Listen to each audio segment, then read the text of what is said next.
세무사 시험은 1차 시험이 있고 2차 시험이 이렇게 있어요. 그래서 1차 시험에는 4과목 중에 한 과목이 세법이에요.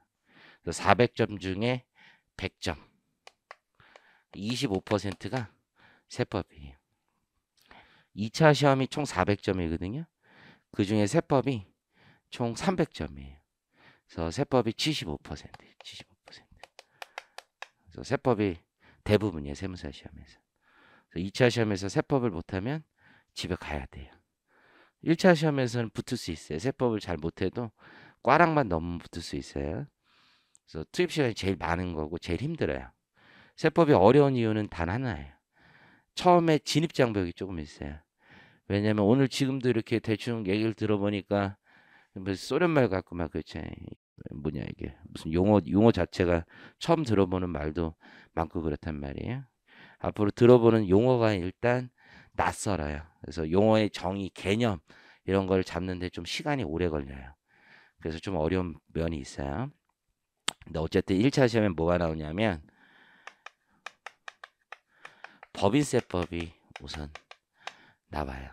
제일 많이 나와요. 법인세법이 한 10문제 나와요. 40문제 중에.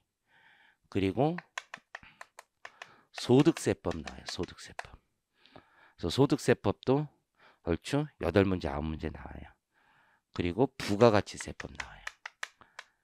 부가가치세법. 그래서 총 40문제 중에서 28문제가 여기서 나와요. 그러니까 요걸 3대 국세라고 해요. 3대 국세. 여기서 대부분 나온다고 생각을 하시면 돼요.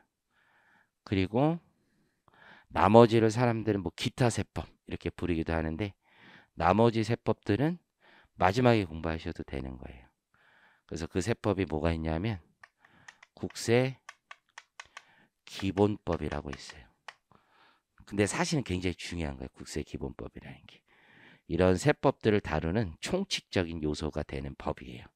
그래서 그런 국세 기본법이 있고 세금 잘 안 내면 어떻게 걷어올 거냐? 그게 국세 징수 법이라는 게 있어요. 징수와 관련된 법. 그때 딱 한번 배우는 거 있어요. 그 다음에 조세범 범칙 사건을 다루는 거예요. 처벌법이라는 거 있어요. 별걸 다 배우죠. 처벌법.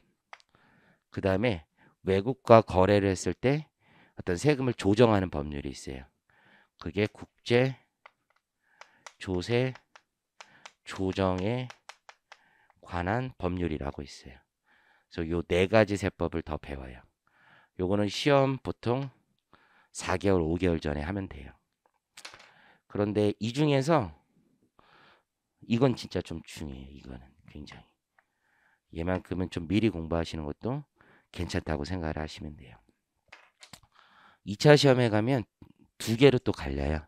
크게 보면 세무회계라는 걸 배우고 그리고 세법학이라는 걸 배우는 거예요.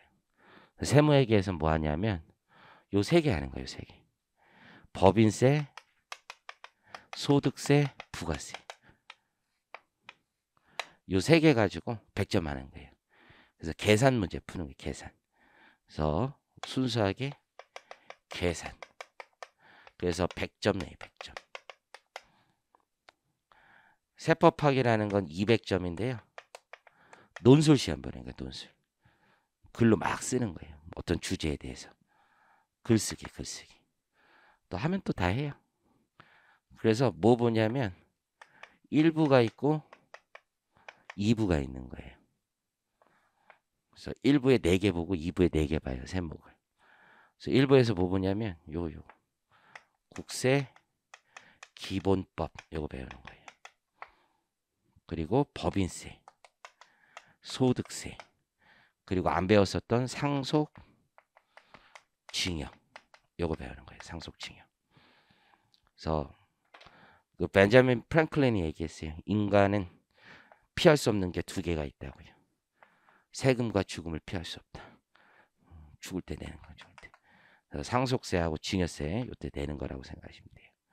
그래서 요 4개 세목을 배우는 거고 2부 가면은 부가세, 부가가치세, 그리고 아까 얘기했었던 저 소비에 대한 것 중에 개별 소비세, 그리고 지방자치단체가 걷는 지방세.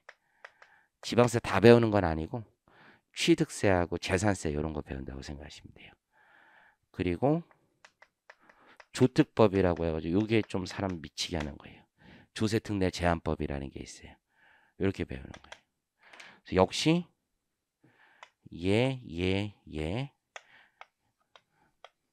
계속 나오는 거예요. 계속 1차 2차. 그러니까 요걸 3대 국세라고 하거든요. 법인세, 부가가치세, 소득세. 제일 중요한 세금이라고 생각하시면 돼요. 세무사 시험은 이렇게 공부하는 거예요. 회계사 시험 어떻게 공부하냐면 1차 시험에 20%에 5과목 중에 한 과목이에요. 근데 여기서도 세법을 공부를 제일 많이 해야 돼요. 왜냐하면 회계사 시험도 똑같아요. 세법이 양이 제일 많아요. 제일 힘들어요. 물론 재무관이 뭐 수학적인 게 조금 있는데 거기서 이미 허들을 한번 정해지고 거기서 나가리 될 사람 나가리 되고 열심히 할 사람 중에서도 다 세법을 제일 힘들어해요. 세포자가 제일 많아요. 세포자. 수포자라고 하잖아요. 수포자. 세법 포기자가 제일 많아요. 세무사 시험 공부하신 분은 세법을 더 많이 하실 분인데 세포자가 있었으면 되겠지. 1차 시험은 근데 포기해도 세법을 포기해도 붙을 수가 있어요. 왜냐면 25%잖아요. 그래서 꽈락만 너무 붙을 수 있거든요. 근데 이제 계속 도돌이 하는 거예요. 몇 번씩 시험 보고. 근데 어쨌든 회사 시험에서는 법인세, 소득세, 부가세. 요게 또 메인이에요. 여기선. 요게 약 75%, 80% 나오는 거예요. 특히 법인세가 되게 많이 나와요. 계산 문제도 훨씬 어렵고.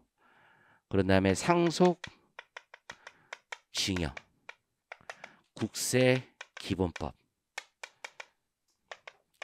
이렇게 나와요. 그리고 지방세, 요건 다 포기해요. 왜냐면 한 문제 나와요. 40문제 중에. 이거 할 수가 없어, 할 수가. 상속, 징역세 2문제 나오고 국세, 기본법 4개에서 5개 나와요. 나머지 다 여기에서 나오는 거고. 그러니까 여기도 법소부 이게 제일 중요한 거예요. 2차 시험에서는 세무회계 하나 나오는 거예요. 그래서 20%고 세법학은 안 보고 세무회계만 봐요. 세무회계만 보는데 법, 소, 부 똑같아요. 근데 여기서는 상속, 징역 이게 나와요. 그래서 여기도 100점 이렇게 나오는 거예요. 똑같아요. 그래서 기본적으로는 회계사랑 세무사랑 세법을 배우는 데 있어서 얘 빼고는 둘이 똑같다고 생각하시면 돼요. 그래서 과정이 완전히 똑같아요. 객관식을 공부해도 똑같고 기본 강의를 해도 똑같고 다 똑같은 거야. 기본적으로는.